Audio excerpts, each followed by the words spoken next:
Depuis 2006, Stéphane Plaza s'est fait une place dans les télévisions et le cœur des Français.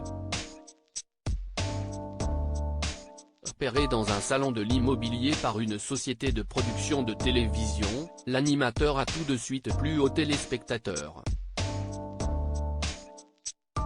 Aux manettes de recherche appartement ou maison, maison à vendre ou encore chasseur d'appart, il est définitivement devenu l'agent immobilier le plus célèbre du PAF. Très heureux de sa carrière, Stéphane Plaza est sur un créneau particulier, qui n'empêche pourtant pas la concurrence. Certains ont essayé sur M6 ou ailleurs, mais ils se sont tout plantés, reconnaît-il dans les colonnes de Télémagazine ce mardi 2 mai. Selon Stéphane Plaza, d'autres ont péché par excès de confiance. Le problème, ce n'est pas de présenter une émission sur l'immobilier mais d'avoir la légitimité pour le faire, d'être aimé des Français et de dire la vérité, ce qui n'est pas toujours le cas des agents, a décrit l'animateur de M6. Très heureux à la télévision comme au sein de ses agences, le spécialiste de l'immobilier ne semble pas prêt à changer de vie. Et au sujet des émissions immobilières, il ne mâche pas ses mots.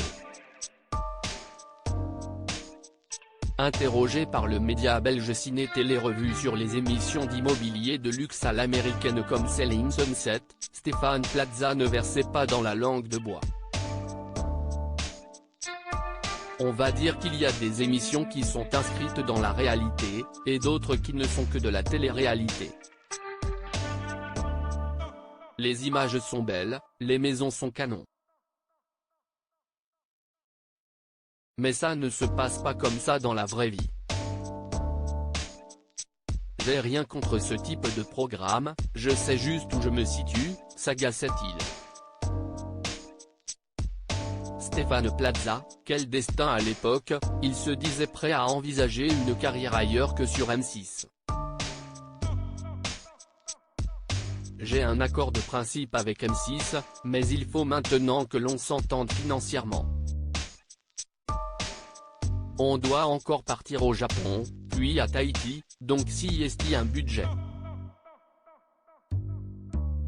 Est-ce que ce budget sera satisfaisant pour la chaîne, je ne sais pas, confiait-il.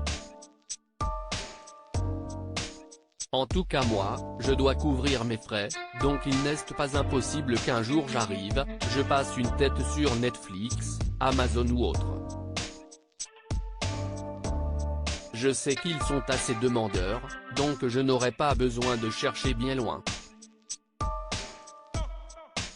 En octobre dernier déjà, un message cryptique avait inquiété ses fans. Quel parcours depuis que j'ai été repéré par Réservoir Prod en 2005. Quel destin, moi l'enfant qui n'était pas très ami avec l'école, aujourd'hui je me retrouve ici, écrivait Stéphane Plaza, heureux d'avoir entrepris, tout ce qu'il a fait et d'avoir connu, leur amour indéniable. Continuez d'être encore près de moi avant que je m'envole vers un autre itinéraire secret, concluait-il.